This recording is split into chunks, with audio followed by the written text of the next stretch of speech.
Y si bien hay temas que aquejan a la población y que son constantemente tratados a través de la opinión pública, de los medios de comunicación y, por supuesto, de los voceros y figuras representantes de los diferentes gremios y organizaciones, con el desarrollo de la Mesa Única del Diálogo se han entrado a cuestionar la efectividad de muchas medidas, no solamente de las recientemente acordadas o impuestas, sino de unas que ya llevan un tiempo en el país. Una de estas es el control de precios y la regulación de los productos. Y para hablar de su efectividad o no a la fecha, de cuál ha sido el resultado de su implementación, está con nosotros Luis Frauca, quien es presidente del Sindicato de Industriales de Panamá, que me da mucho gusto saludar y dar la bienvenida a esta hora. Licenciado Frauca, buenos días. Ricardo Jaramillo le saluda.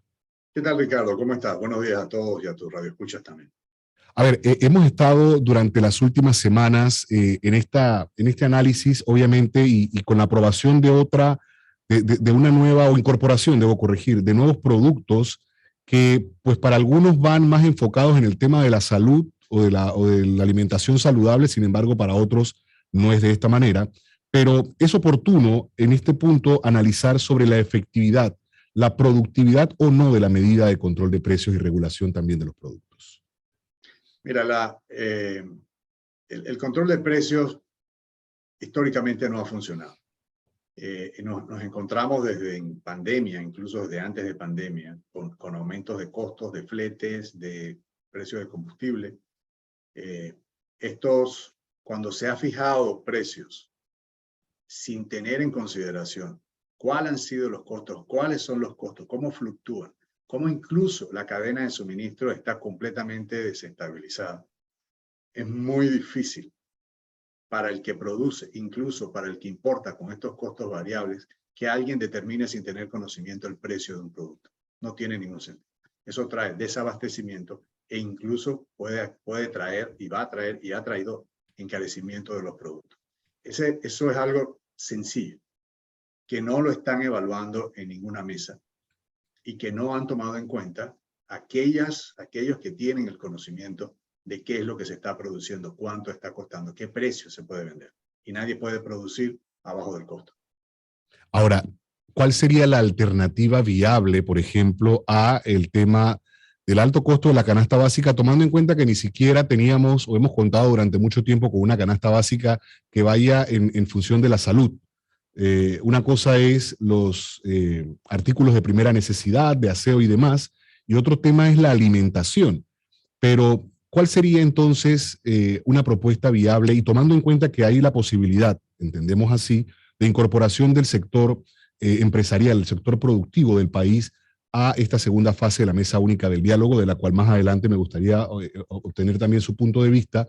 Pero, ¿cuál sería esta alternativa? ¿Más en función de la producción nacional, hablando específicamente de alimentos? Mira, hablando sobre tu primera parte de la pregunta, sobre lo que tiene que ver con la parte nutricional, te voy a dar un ejemplo en el cual la industria ha trabajado de la mano con reglamentaciones, por ejemplo, en bebidas azucaradas. Hay una ley sobre bebidas azucaradas que se ha estado ejecutando por parte del sector privado. Todavía tenemos algunas diferencias con el gobierno sobre los incentivos que se ha dado para poder reducir, en este caso, azúcar en bebidas azucaradas. Ese proyecto se ha cumplido desde la perspectiva privada y es algo que también podemos ver en general. Y que, ojo, siempre es necesario que esa oferta esté en el mercado, pero que al final sea la decisión del consumidor. Eso es importante. Pero no hay ninguna, desde la producción de alimentos, no hay ningún inconveniente, pero tiene que ser conversado, no sobre una mesa que técnicamente no tiene nada de técnico. Y ahí va mi siguiente pregunta, precisamente en función del desarrollo de esta mesa, o la segunda fase ya, porque, a ver, dependiendo también de a quién se le consulta, hablando específicamente de quienes han estado sentados en la mesa, estamos hablando del gobierno nacional y la contraparte, que en este caso ha sido los movimientos sociales, o los grupos organizados, o algunos grupos sociales organizados. Pero a la luz de los grupos sociales, pues aquí no se ha logrado ni establecer la totalidad de los consensos o se ha logrado realmente consensos y tampoco se ha cumplido con alguna de las medidas que se adoptaron o se acordaron. Y esto pues difícilmente abre la posibilidad a una siguiente fase cuando ya se ha dicho por parte, y usted me corregirá si no es así, del sector empresarial, vamos a sentarnos en el caso de que se dé, pero para evaluar primero lo que ya se acordó. Porque de alguna manera esto necesita un análisis en cuanto a su puesta en práctica y el resultado, porque tiene una afectación directa a la actividad comercial. Pero hay quienes de alguna manera dicen, tenemos que avanzar y hay otros puntos a tratar. Mira, hay varios aspectos y gracias por tu pregunta, porque no es una revisión de acuerdos, es llegar a acuerdos. Porque cuando tú tomas decisiones sobre una parte que no estuvo en la mesa, no podemos hablar de acuerdos. No ha habido acuerdos. Y el resultado de eso es que no ha podido ninguna de las medidas que se han tomado, salvo la de combustible, porque eso fue una decisión unilateral de aquel que tiene la libertad y la potestad de hacerlo, que es el gobierno. Pero desde el sector privado se tomaron decisiones en las cuales no fuimos consultados. Así que no es un asunto de revisar acuerdos, es volver a, ni siquiera volver a acordar, es llegar a acuerdos nuevamente. Eso hay que revisarlo. Y lo segundo es que no podemos entrar en una segunda fase, sino en una metodología. Y eso no es 100 contra 1, es 1 contra 1. Y es para sentarnos a llegar a acuerdos, acuerdos que técnicamente tengan una base y que pueda llevar esa palabra, acuerdos. Y eso no se ha logrado. Por eso es que las medidas no han tenido resultados. Y hay 3 partes. Y tenemos que tomar algo en cuenta. Cuando la Iglesia Católica se quiere salir de una mediación, ser facilitadores, eso es más que prueba de que eso ha sido un fracaso. Porque la Iglesia Católica normalmente en situaciones mucho más difíciles que esta, vamos a hablar de Esquipula 1, 2, 3, 4, no sé si llegaron a 5, estuvo ahí hasta que se solucionó el problema político, social que había en Centroamérica. Pero la Iglesia Católica quiere salir. ¿Qué significa eso? Que sencillamente ha sido un fracaso. Entonces tenemos que rehacer esto nuevamente para poder llegar a acuerdos. Y lo otro, que tiene que haber una representación real de aquellos que dicen representar y que creo que se ha probado bastante bien, que no representan a nadie. ¿Cuáles serían los puntos, antes de finalizar nuestra conversación, cuáles serían los puntos importantes a tratar en el escenario de que se establezca nuevamente los acuerdos que sean oportunos, revisar o establecer, porque como ha dicho, no se trata aquí de mirarlos de cómo están, sino de ir a buscar precisamente estos acuerdos en función del planteamiento también, como decía, también técnico, porque hay que tomar en cuenta ese aspecto que no se ha involucrado dentro del desarrollo de esta mesa. Pero ¿cuáles serían, a su consideración, los puntos importantes a tratar en una segunda fase si se incorpora ya la participación del sector privado? Mira, hay una situación real. Tenemos un nivel de desempleo alto, tenemos una informalidad alta.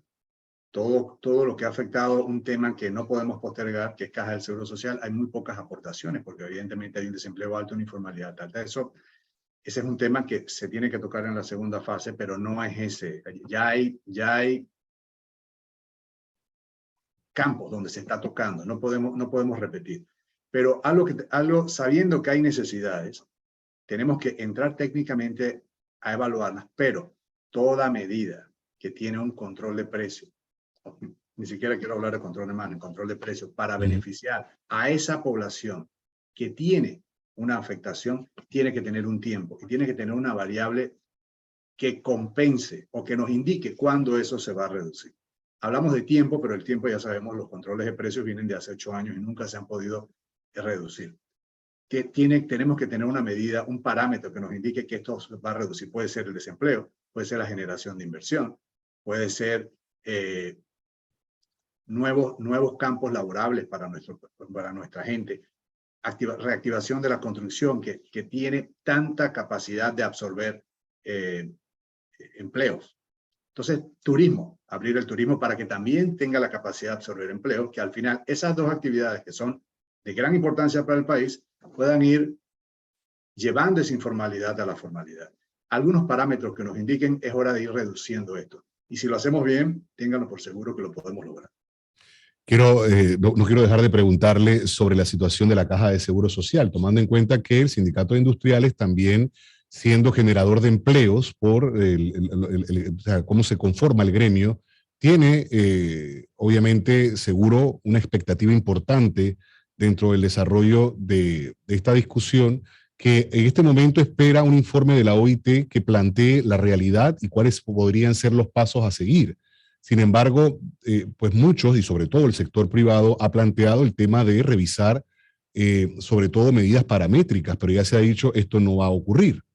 ¿Cuál considera que sería la forma oportuna de ver, tratar el tema y de buscar una solución a algo que ya se ha dicho, por ejemplo, o sea, y el tema específico del programa de invalidez, vejez y muerte, que es el que ocupa, no va a tener pues un futuro pasando este año o antes de que finalice este año?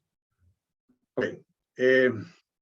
Nosotros tenemos responsabilidad no solo como gremio, y no solo voy a hablar de sindicatos industriales, sino en general.